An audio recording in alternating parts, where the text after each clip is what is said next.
প্রধানমন্ত্রী তারেক রহমানের প্রতিশ্রুত ঠাকুরগাঁও বিমানবন্দর চালুর অংশ হিসেবে বুধবার নিজ জেলায় পরিত্যক্ত এলাকা পরিদর্শন করেন বিএনপি মহাসচিব ও স্থানীয় সরকার মন্ত্রী মির্জা ফখরুল ইসলাম আলমগীর।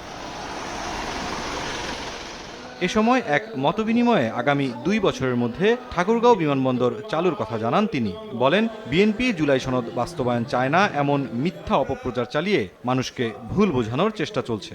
কিছু দল আছে যারা জনগণকে বিভ্রান্ত করতে চায়, মিথ্যা কথা বলে অপপ্রচার চালিয়ে মানুষকে ভুল বোঝাচ্ছে। আমরা নাকি জুলাই সনদ বাস্তবায়ন করতে চাই না, অথচ আমরাই জুলাই সনদ তৈরি করেছি। সংস্কার আমাদের।